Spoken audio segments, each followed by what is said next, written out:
You are watching chemistry with doctor Yusuf Zai. जिस तरह last lecture में हमने पढ़ा था ऑर्गेनिक केमिस्ट्री के बारे में और जनरल नोमेनक्लेचर के बारे में, और जनरल नोमेनक्लेचर में हमने डिफरेंट स्टेप्स के बारे में पढ़ा था कि ये स्टेप्स जो है ना आपने फॉलो करना है किसी भी कंपाउंड को नाम देने के लिए।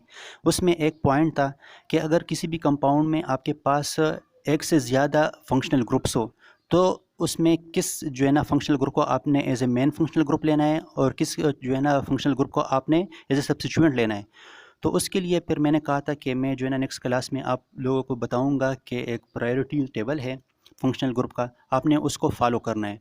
तो उसमें जो है ना 18 मेन फंक्शनल ग्रुप्स हैं जहाँ जो यहाँ पे मैंने लिखे हुए हैं in the decreasing order of priorities. उसमें पहले नंबर पे आता है कार्बोक्सिलिक एसिड, सेकंड नंबर पे आता है एसिड एनहाइड्राइड, थर्ड नंबर पे आता है एस्टर ग्रुप, फोर्थ नंबर पे आता है एसाइल हेलाइड या एसिड हेलाइड, फिफ्थ नंबर पे एमाइड्स, सिक्स नंबर पे नाइट्राइल, सेवन्थ नंबर पे एल्डिहाइड, एट नंबर पे कीटोन, नाइन्थ नंबर पे अल्कोहल, टेंथ नंबर पे थायोल, 11th नंबर पे अमीन्स, 12th पे ईथर्स, 13 पे सल्फाइड्स, 14 पे अल्कीन्स, 15 पे अल्काइंस, 16 पे अल्काइल हेलाइड्स, 17 पे नाइट्रो कंपाउंड्स, 18 पे अल्केन्स।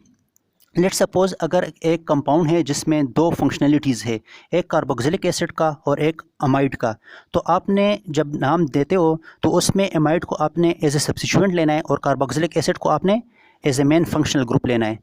अगर दूसरा कंपाउंड है जिसमें नाइट्राइल जो है ना फंक्शनलिटी मौजूद हो और थायोल की फंक्शनलिटी मौजूद हो, तो फिर आपने थायोल्स को एज ए सब्स्टिट्यूएंट लेना है और नाइट्राइल को as a main functional group लेना है। लेट सपोज अगर एक और कंपाउंड है जिसमें सल्फाइड मौजूद हो और अल्कोहल मौजूद हो, तो सल्फाइड्स को आपने एज ए सब्स्टिट्यूएंट लेना है और अल्कोहल को आपने as a main functional group लेना है। फिर एक इंपॉर्टेंट टॉपिक आता है होमोलॉगस सीरीज़। होमोलॉगस सीरीज़ है क्या? A series of compounds in which adjacent member differ by a CH2 group having same element and the functional group। आपने एक की क्लास का कंपाउंड जो है ना आपने लेना है, एक ही सीरीज़ ऑफ कंपाउंड्स आपने लेना है जिसमें सेम एलिमेंट मौजूद हो और सेम फंक्शनल ग्रुप मौजूद हो। अगर एक में जो है ना फंक्शनल ग्रुप डिफरेंट हो और दूसरे में डिफरेंट हो तो उसको हम होमोलॉगस सीरीज़ नहीं कह सकते। उसके लिए जो है ना आपके पास एलिमेंट और फंक्शनल ग्रुप का सेम होना ज़रूर है। तो उसमें जो है ना क्या होता है, अगर एक नंबर पे फर्स्ट नंबर पे जो कंपाउंड है और उसका जो नेक्स्ट कंपाउंड है, अगर वो एक दूसरे से CH2 के बेस पे डिफर करते हैं तो वो आपके पास होमोलॉगस सीरीज़ में आएंगे। कब आएंगे? अगर उसमें सेम एलिमेंट और सेम फंक्शनल ग्रुप मौजूद हो, और उस ईच एलिमेंट को या ईच मेंबर को हम क्या कहेंगे? होमोलॉग। ईच मेंबर जो आपके पास सीरीज़ है उसके ईच मेंबर को हम क्या कहेंगे? होमोलॉग। सपोज़ आपके पास जो जनरल फार्मूला है अल्केन, अल्कीन और अल्काइन का, अल्केन के लिए CnH2n+2, अल्कीन के लिए CnH2n, अल्काइन के लिए CnH2n-2। अगर हम अल्केन के केस में n को 1 पुट कर ले तो आपके पास जो कंपाउंड बनता है, मॉलिक्यूलर फार्मूला बनता है, वो है C1H4। तो उसका नेक्स्ट होमोलॉग सीरीज़ क्या होगा? C2H6। C1H4 के साथ CH2 ऐड कर ले तो वो बनता है C2H6। इसी तरह अल्कीन के केस में अगर आप n = 2 पुट कर ले तो आपके पास जो फर्स्ट नंबर पे मेंबर बनता है वो क्या है? C2H4। तो इस मेंबर के साथ अगर आप CH2 ग्रुप ऐड कर ले तो ये क्या बनेगा? C3H6। C2H4 के साथ अगर हम CH2 ग्रुप ऐड कर ले तो ये क्या बनेगा? C3H6। नेक्स्ट केस में हमारे पास अल्काइन है, इसका जनरल फार्मूला CnH2n-2 है। तो अगर हम इस केस में N2 पुट कर ले तो इसका जो फर्स्ट मेंबर है वो क्या है? C2H2। C2H2। तो इसके साथ CH2 ऐड कर ले तो ये क्या बनेगा? C3H4। तो C2H2 का जो नेक्स्ट होमोलॉग है वो क्या है? C3H4। अगर हम इसकी जो जनरल फार्मूलाज है उसको देख ले, C1H4 और C2H6, इस दोनों का मॉलिक्यूलर फार्मूलाज को अगर हम देख ले तो ये एक दूसरे से किस के बिना पर जो है ना वेरीज करते हैं? CH2 के बेस पे। अगर हम इसको देख ले तो ये भी CH2 के बेस पे, और इसको अगर हम देख ले तो ये भी CH2 के बेस पे एक दूसरे से वेरीज करते हैं। तो जो कंपाउंड सेमी क्लास के कंपाउंड अगर एक दूसरे से CH2 के बेस पे वेरीज करते हो तो वो उसको हम क्या कहेंगे, होमोलॉगस सीरीज, और each member of this series is called homologue. अच्छा, होमोलॉगस सीरीज जो है ना, इसको हम सिमिलर मेथड से क्या करेंगे, सिंथेसाइज करेंगे, और उसकी जो केमिकल प्रॉपर्टीज होंगे वो भी क्या होंगे, सेम होंगे। क्यों? इसलिए कि उसके जो फंक्शनल ग्रुप है वो क्या है, सेम है। तो सेम फंक्शनल ग्रुप का जो सिंथेटिक मेथड्स होते हैं वो सेम होते हैं, और उसकी केमिकल प्रॉपर्टीज़ भी सेम होती हैं, और इसकी जो फिज़िकल प्रॉपर्टी है वो एक दूसरे से स्लाइटली वेरीज करते हैं, ग्रेजुअली चेंज होती रहती हैं। क्यों चेंज होती रहती हैं? इसलिए कि अगर हम एक मेंबर से दूसरे मेंबर पे शिफ्ट होते हैं तो वो उसका जो मॉलिक्यूलर फार्मूला है वो CH2 के बेस पे एक दूसरे से वेरीज करती हैं, तो इस वजह से उसकी फ़िज़िकल प्रॉपर्टीज़ भी स्लाइटली चेंजेस होती रहती हैं उसमें।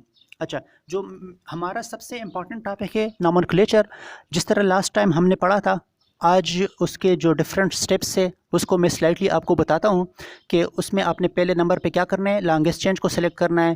फिर लॉन्गेस्ट चेंज में अगर आपके पास सब्स्टिट्यूएंट है, सही है, जो मैक्सिमम नंबर ऑफ, अगर आपके पास लॉन्गेस्ट चेंज 2 हों तो जो इसमें नंबर ऑफ मैक्सिमम सब्स्टिट्यूएंट मौजूद हो तो वो आपको जो है ना एज लॉन्गेस्ट चेन कंसिडर करेंगे।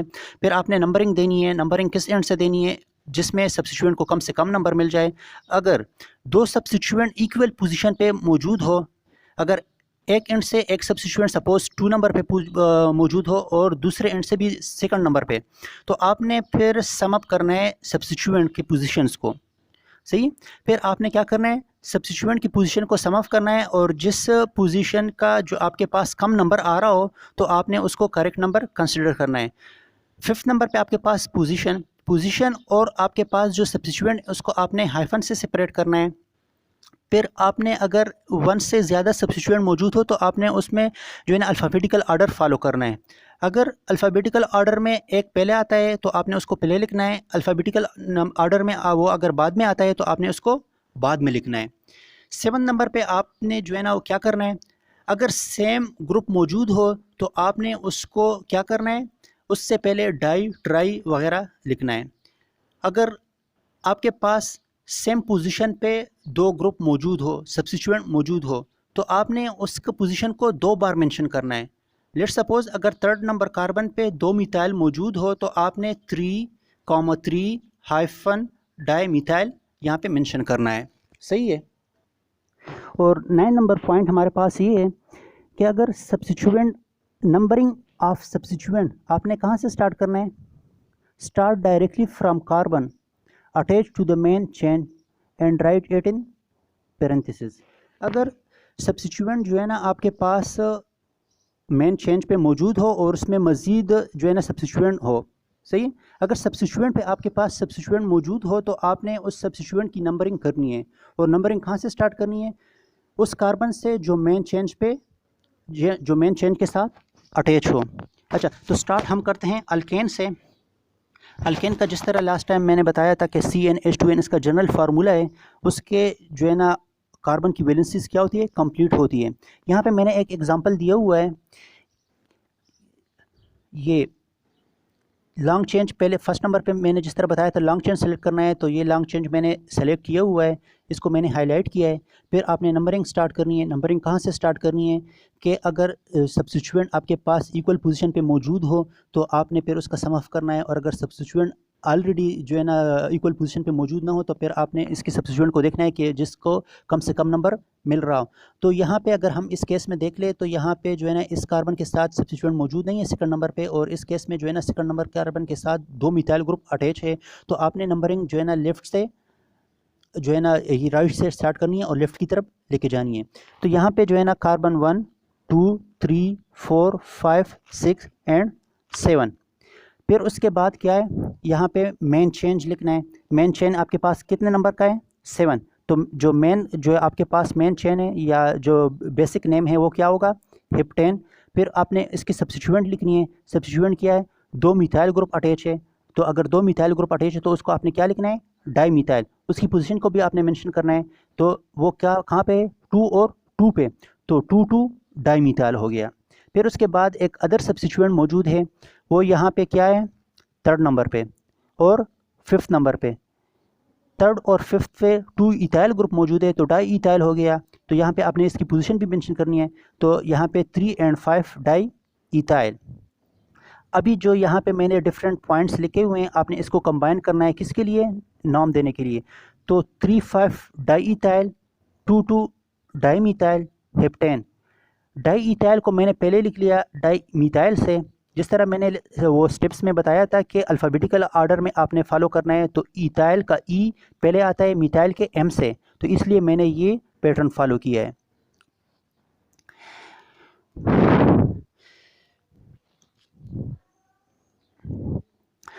यहाँ पे नोट कर ले कि मैं क्या करूँगा। यहाँ पे मैंने आपने एक्सपेंडेड फॉर्म में लिखा हुआ है कि CH3 CH2 CH CH2 CH3, इस तरह मैंने एक्सपेंडेड फॉर्म में लिखा हुआ है। तो इसके बाद जो सारे एग्जांपल है इसको मैं लाइन के फॉर्म में आपको लिखूंगा। जिस तरह सपोज़ ये हो गया CH3 CH2 CH3, इसको लाइन फॉर्म में हम इस तरह लिखेंगे, ये इस तरह, सही है। तो अगर यहाँ पे तो ये क्या है प्रोपेन, तो प्रोपेन को हम इस तरह भी लिख सकते हैं। तो यहाँ पे ये कंपाउंड है जिसको जो है ना मैंने इस तरह लाइन फॉर्म में इस तरह मेंशन किया हुआ है, लिख लिया। यहाँ पे जो है ना मैंने इस तरह के वो लिख लिया। तो यहाँ पे इस एग्जांपल की अभी हम नाम देंगे। इसको किस तरह नाम देंगे, पहले आपने लॉन्ग चेन सेलेक्ट करना है। इस तरह के ये लॉन्ग चेन मैंने सेलेक्ट किया। फिर उसके बाद जो है ना आपने इसके जो है ना सब्स्टिट्यूएंट को वो नंबरिंग देनी है। वो किस तरह नंबरिंग देनी है, यहाँ पे तो या हम लेफ़्ट से राइट की तरफ जाएंगे या राइट से लेफ़्ट की तरफ जाएंगे। तो यहाँ पे अगर हम देख ले फर्स्ट नंबर पे जो है ना, यहाँ पे अगर हम स्टार्ट कर ले तो सेकंड नंबर पे सब्स्टिट्यूएंट मौजूद है। इस तरह भी यहाँ पे भी सेकंड नंबर पे सब्स्टिट्यूएंट मौजूद है। तो यहाँ पे 3rd नंबर पे सब्स्टिट्यूएंट मौजूद है, लेकिन इस तरफ से लेफ़्ट की से राइट की तरफ जो है ना 3rd नंबर पे सब्स्टिट्यूएंट मौजूद नहीं है। तो इसलिए जो बेस्ट आपके पास करेक्ट नंबरिंग सिस्टम है वो यहाँ से राइट से लेफ़्ट की तरफ है। तो 1 2 3 4 5 6 7 8 9। मैं ऊपर की तरफ क्यों गया हूँ, इस तरफ की तरफ क्यों नहीं आया, इसलिए मैं यहाँ पे इस तरफ इसलिए नहीं आया कि यहाँ पे जो है ना ये मिथाइल है और यहाँ पे इथाइल है। तो इथाइल की तरफ अगर हम जाएंगे तो 9 कार्बन बनते हैं, और अगर हम यहाँ मिथाइल की तरफ आते हैं तो यहाँ पे 8 कार्बन बन रहे हैं। तो इसलिए हमने लॉन्गेस्ट कंटिन्यूस चेन सेलेक्ट करना है। तो लॉन्गेस्ट कंटिन्यूस चेन आपके पास क्या है, ये ऊपर की तरफ। तो आपके पास पहले लॉन्गेस्ट कंटिन्यूस चेन सेलेक्ट किया हमने, फिर उसके बाद हमने नंबरिंग दी, और नंबरिंग जो है ना राइट से लेफ़्ट की तरफ है। फिर उसके बाद जो करेक्ट आपके पास नेम बनता है वो क्या है, 3 इथाइल। यहाँ पे 3 पोजीशन पे क्या है, इथाइल, और बाकी सारे मिथाइल है। तो इसलिए इथाइल को मैंने पहले लिख लिया और मिथाइल को मैं बाद में लिखूंगा, लेकिन मिथाइल की पोजीशन को आपने पहले उसका मेंशन करना है। और इथाइल के मिथाइल के जो पोजीशन है वो कहाँ कहाँ पे है, 2 नंबर पे, 4 पे 2 है तो 4 4 लिखूंगा, फिर 5 पे है तो 5 लिख लिया, फिर 7 पे है तो 7 लिख लिया। 2 4 4 5 7 पेंटा मिथाइल। तो इसका जो फुल नेम होगा वो क्या है, 3 इथाइल 2 4 4 5 7 पेंटा मिथाइल नोनेन। उसके बाद अल्कीन। अल्कीन का जो फंक्शनल ग्रुप है डबल बॉन्ड। पहले जो है ना ये एग्जांपल मैं करता हूँ। पहले आपने क्या करना है, सेलेक्ट लॉन्गेस्ट कंटिन्यूस चेन। ये लॉन्गेस्ट कंटिन्यूस चेन ऊपर की तरफ जो है उसको मैंने सेलेक्ट किया। फिर नंबरिंग देनी है, नंबरिंग या तो इस एंड से या इस एंड से। इस एंड से मैं दूंगा, क्यों, इसलिए कि यहाँ पे जो फंक्शनल ग्रुप है डबल बॉन्ड उसको कम से कम नंबर मिल रहा है, तो इसलिए मैंने लेफ़्ट से राइट की तरफ में जाऊँगा। तो 1 2 3 4 5 6, 4th नंबर पे जो है ना सब्स्टिट्यूएंट मौजूद है, तो उसको फिर मैं मेंशन करूँगा उसके अलॉन्ग विद पोजीशन। तो पेरेंट नेम आपके पास क्या बन रहा है, हेक्सेन, इसलिए कि 6 कार्बन है। फिर आपने पोजीशन ऑफ डबल बॉन्ड 2 पे है, और फिर जो है ना आपके पास है सब्स्टिट्यूएंट। सब्स्टिट्यूएंट उसमें क्या है, 4th नंबर पे। 4th नंबर पे क्या है, मिथाइल ग्रुप, तो 4 मिथाइल हो गया।